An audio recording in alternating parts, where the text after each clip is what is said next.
HOA Karen shoved my disabled daughter at the pool, not realizing I'm a DOJ enforcement director. Part 1. She shoved my daughter at the community pool right in front of everyone because she thought her clipboard made her invincible. She didn't know who I was, but by the time the water settled and the silence cracked wide open, she was already finished. My name is Anthony J. Merritt. I'm a federal enforcement director at the U.S. Department of Justice Civil Rights Division. My job is to investigate patterns of abuse, dismantle systemic discrimination, and hold violators accountable, especially when power is misused to control or erase the vulnerable. But I never thought I'd have to do it on my own block, and certainly not for my 9-year-old daughter, Lila. We just moved into Oakwood Glen a month earlier.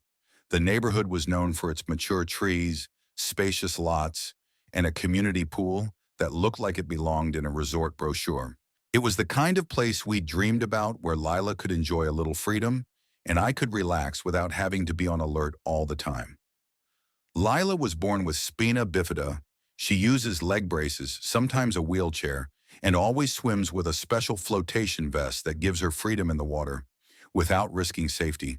She was proud of it. That vest was her wings. The first time we visited the pool, everything seemed perfect. Kids splashed, parents chatted. The air smelled like sunscreen and new beginnings. Lila eased into the water with her bright pink float vest, her smile stretching from ear to ear, until Karen arrived. You could feel her before you saw her. White polo shirt, clipboard knockoff, Ray-Bans, and a silver whistle she wore like a badge of honor. She paced the perimeter like a lifeguard with no certification, eyeballing snacks, towels, and anyone who didn't meet her invisible rulebook. She spotted Lila immediately. "Excuse me," she said, striding up to me, eyes narrowed. "Your daughter's device is not pool regulation compliant." I turned slowly. "Her flotation vest." Karen nodded.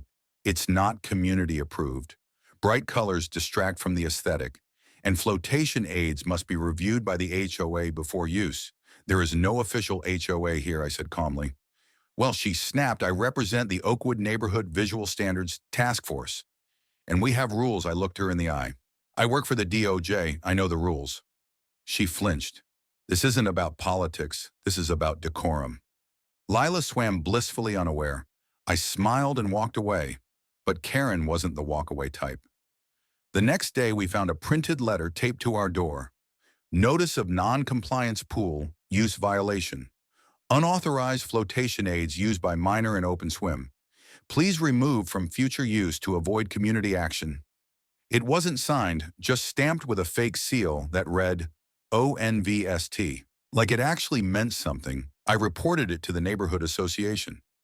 The real one, they said the task force wasn't real, had no legal standing, and to just ignore her, but Karen didn't like being ignored. So she escalated. The next weekend we returned to the pool. Lila wore her vest again. This time Karen stood waiting. She blew her whistle as we approached the gate. "Entry denied," she barked. "Non-compliant equipment." "Step aside," I said. She did. But she didn't stop watching. I should have seen it coming. The day it happened, everything felt off. Clouds loomed. The breeze was sharper than usual, and Karen was already there when we arrived, clipboard clutched tighter than usual, pacing the edges like a shark circling the shallows. Lila didn't notice. She just waded in with that same joyful laugh that always made me feel like the world was fixable. I sat at the edge of the deck talking with Camille, a new neighbor whose twins were floating nearby.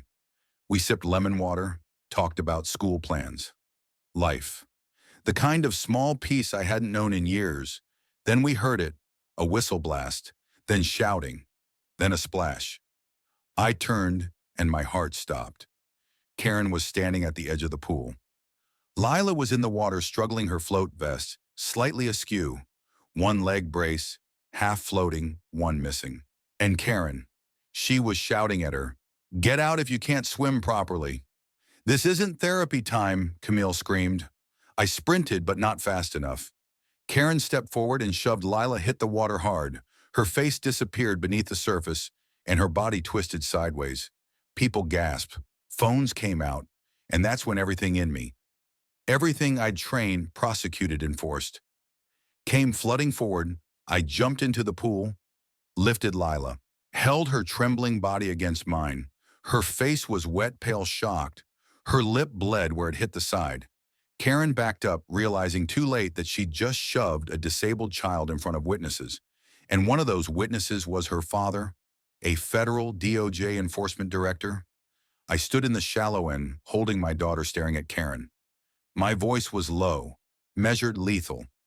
"You just assaulted a federal officer's daughter." Karen blinked. "What? I'll repeat it on record. Right after I call in the DOJ Civil Rights Division." She paled. "You can't." I held up my badge. "My name is Anthony J. Merritt. You just crossed a line that ends careers." Neighbors gathered, phones recorded, and Karen, clipboard shaking in one hand, did something I didn't expect. She ran out the gate, down the sidewalk, leaving behind only her whistle and the wreckage of her own illusion. Camille helped me with Lila. Trina called the police. I filed my statement that night, both local and federal. And by morning, the story had already spread. Part 2. Karen thought her whistle gave her power. She thought her clipboard was law. But on that Monday morning, less than 24 hours after she shoved my daughter into the water, she learned something she never saw coming. There are real rules, and people like me enforce them. At 9:15 a.m., I walked into the local precinct with 3 things: my badge, a sworn DOJ complaint, and security footage from the pool provided by Camille's husband, who worked in home security and had a panoramic 4K camera pointed right at the water. The clip said it all. No sound needed. Karen approaching. Karen shouting. Karen shoving Lila, who was clearly floating safely in her vest arms. Outstretched, smiling Karen's hand, pushing Lila, falling, and me leaping in a second too late. The precinct commander reviewed it once. Then he looked at me. "You said you're from the DOJ Civil Rights Division, Federal Enforcement." He blinked. "You're going to want to see the full record. We've had multiple complaints about her." He pulled up a file on his screen. 23 complaints in the past year. All unsubstantiated because none had hard evidence. Until now. By 1:30 p.m., 2 detectives had visited Karen's home. By 2:15, she was taken into custody for questioning, and by 4:00, her name trended locally on Twitter. Fake HOA, lady shoves disabled girl at neighborhood pool. Dad is DOJ official. The footage leaked, so did the name of her self-invented visual standards task force. And then so did the history. People started coming forward. Camille's neighbor. She fined me $50 for having pool noodles, too bright, during her quiet hour. Trina's husband, she told me to move our car during a family barbecue. Said smoke wasn't HOA approved. And one woman, Linda, posted a screenshot of a compliance fine from the year before, signed with the same fake seal, same gold font, and the same phony title, Community Visual Compliance Officer. Turns out Karen had made it all up. Every rule, every paper, every warning. And people had complied, not because she had authority, but because no one ever challenged her. Until now. That night, I received a call from the ADA assigned to her case. "Mr. Merritt, I just want to confirm we've reviewed the footage, and based on the victim's age, medical condition, and the malicious nature of the push, we're escalating this to felony assault of a disabled minor." I took a breath. Good. She doesn't get to walk away from this with another clipboard, and the ADA added our office is also looking at enhancement charges under ADA protection statutes and potentially hate crime enhancements. I blinked. "You think it qualifies? Her pattern shows clear discriminatory targeting. Disabled children, minority families, LGBTQ couples. We're building a broader case." My heart raced because that meant this wasn't just about my daughter anymore. It was about all of us. 2 days later, Karen's mugshot was released. Her bleach blonde hair matted, her eyes swollen. No clipboard, no whistle, no badge. And the caption below it, "Karen Billings, 52, charged with felony assault of a disabled child. Additional charges pending." The public response was immediate and furious. The Oakwood Community Board issued a public statement. "Ms. Billings has never held legal authority within our neighborhood. We denounce her actions fully and without reservation. We apologize to the Merritt family and others affected. We are forming an equity and accessibility task force in her place with real oversight and transparency." Camille was asked to chair it. She said yes. Meanwhile, I began receiving letters. Dozens from parents of disabled children who had been intimidated into silence. One father wrote, She told us our daughter's wheelchair wheels scratched the sidewalk. We thought it was our fault.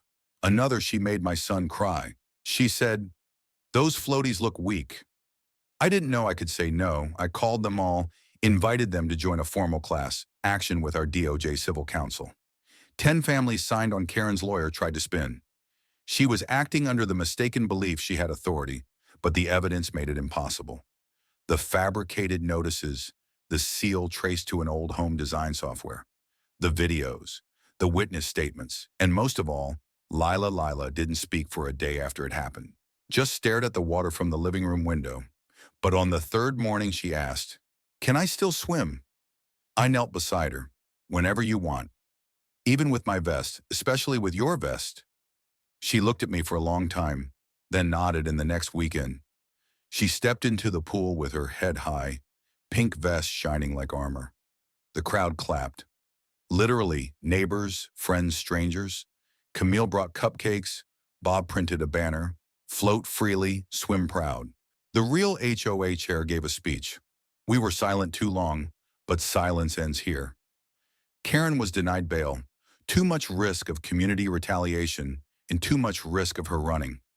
The court date was set. I prepared my testimony. So did Lila, not to punish, to prove that we don't bow to people with clipboards and fake titles. We protect our own. Part 3. The day Karen stepped into that courtroom, she looked nothing like the woman who had barked fake rules at the pool. Gone were the sunglasses, the whistle, the smug smirk. Instead, she wore a beige blazer, 3 sizes too big, and a look on her face like the world had betrayed her. What she didn't understand was this. The world hadn't turned on her. She had turned on it long before the brick of truth came crashing back. The courthouse gallery was packed, local parents, reporters, advocates for disability rights. Even a representative from the U.S. Attorney's Office came to observe. But most of all, neighbors. They came not to heckle, they came to bear witness, to confirm what they had endured, to hear the system finally say out loud what they'd whispered for too long: "This is wrong." You were right. Karen's lawyer opened with excuses. She believed she was acting in the community's best interest. She misunderstood her role. She regrets the unfortunate escalation. But when the video played her shoving Lila into the pool in slow motion, her face twisted with frustration, the excuses melted. Silence overtook the room. Even the judge stopped taking notes because the image said everything. Then it was my turn to testify. I stood, adjusted my tie, and looked straight ahead. "My name is Anthony Merritt. I'm a director of enforcement for the Civil Rights Division of the Department of Justice." The courtroom sat straighter. But today I'm here not as a DOJ official. I'm here as a father. I paused. My daughter was shoved, physically attacked by a woman who believed her clipboard gave her the right to control who belongs. She didn't just touch my child. She sent a message that disabled bodies disturb the order, that visible differences are violations, that she could do anything and face no consequences. I looked directly at Karen. "You were wrong. You're still wrong. And we will make sure no one else thinks they can do what you did and walk away with a whistle and a fake badge." Then Lila walked in. She wore her vest over her dress on purpose, with her braces polished and her chin held high. When the ADA asked her name, she answered clearly, "Lila Merritt." "And what do you want people to know? That my vest makes me float, not different, and that I can swim, and that I'm not the one who should have been told to leave." There wasn't a dry eye in the room. The prosecution rested. Karen's team called no witnesses. They had none left. The judge's ruling came swift: guilty on all counts. Felony assault of a disabled minor, impersonation of an official, criminal harassment, violation of the Americans with Disabilities Act, misdemeanor intimidation, sentencing enhancements based on discriminatory intent. She was sentenced to 18 months in county jail. 5 years of probation, mandatory audit training, a restraining order from Lila and our family, and $60,000 in restitution, half to us, half to a nonprofit disability rights fund. But money wasn't the point. The point was the record. It was public, permanent, a legal line in the sand. The next day I returned to Oakwood Glen Pool with Lila. This time she didn't just swim, she danced in the water, spun with her float vest like it was a cape. Micah and Camille's kids joined her, and I sat back on the deck watching it all unfold under a bright blue sky, free of Karen's shadow. The HOA board unveiled a new plaque by the pool entrance. This pool is for everyone, especially those who were once told they didn't belong, in honor of Lila Merritt, whose courage changed our community. A week later, we hosted an inclusion festival at the Park Lawn Games, Music Story Circles. We called it Float Fest. And on that stage, Lila stood and said, "Some people think rules are more important than people, but the only rules that matter are the ones that protect us all." The crowd clapped for minutes. Karen's name faded from the conversation. Not from denial, but because she no longer held power. She became the story you tell after the healing begins. And we were healing. Camille now leads an inclusive design task force for our city. Trina teaches workshops on how to document and expose neighborhood harassment. And me, I launched a federal pilot program on community discrimination prevention, built from this exact case. Lila helped me name it. She called it Lift instead of List. Because people like Karen create lists of who doesn't belong, but people like us, we lift them up. Part 4. Some people wear uniforms to protect others, wear them to pretend. Karen didn't just break the law. She mocked it. She took the appearance of order and wrapped it around fear. She weaponized documents, posture, and community ignorance. But in the end, her entire authority unraveled when met with the real thing. After her sentencing, most thought the story was over. But the legal system has layers, and so did Karen's history. What started with a single push had become a federal pattern of abuse. Because once the DOJ opened the door, the flood came in. It began with her printer.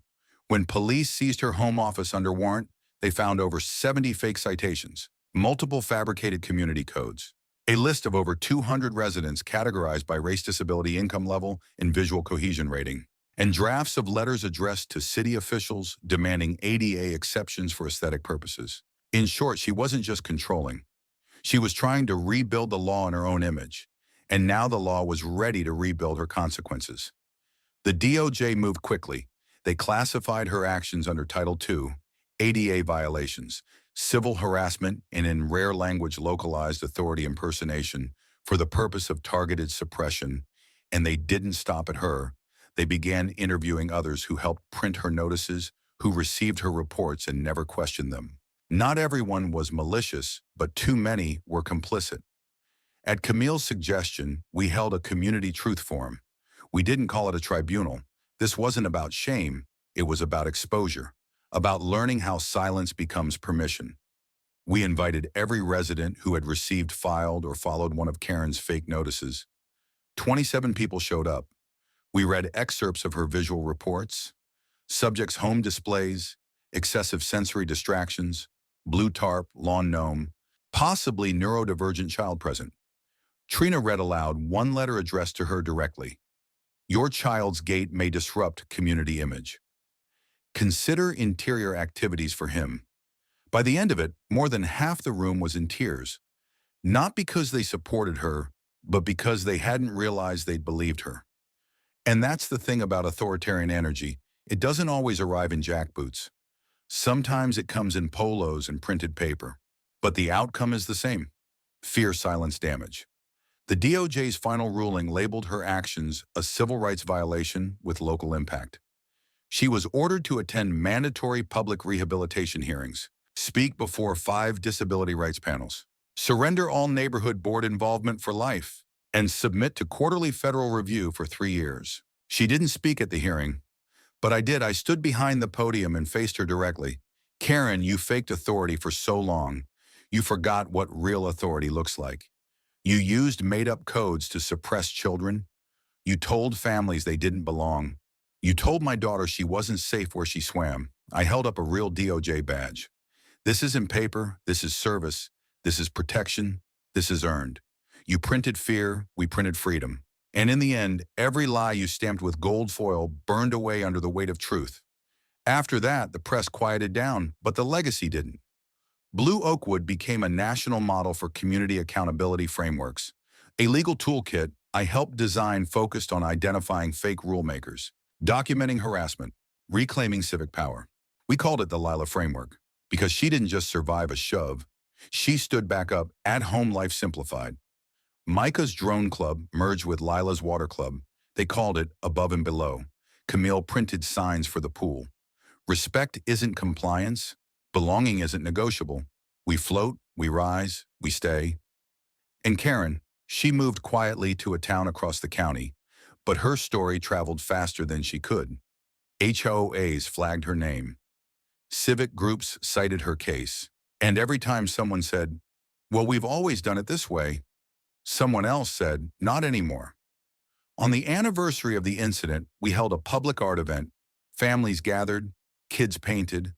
Lila unveiled a mosaic on the pool wall, a girl in pink floating in blue waters. Braces turned into butterfly wings. A sun in the corner with words curling like rays. "Let me float. I'm not your fear." That line made national news, not because it was poetic, but because it was true. Karen had tried to turn the law into a mirror of her own discomfort, but all she did was reflect her own weakness. And in her wake, we built something stronger. Part 5, power used to mean silence. That's what Karen bet on. She bet we'd stay quiet, that we'd bow to fear fake rules and the illusion of control. She thought if she printed it on letterhead, we'd fold. But what she didn't count on was what comes after fear fire. The kind that doesn't burn buildings but burns through shame.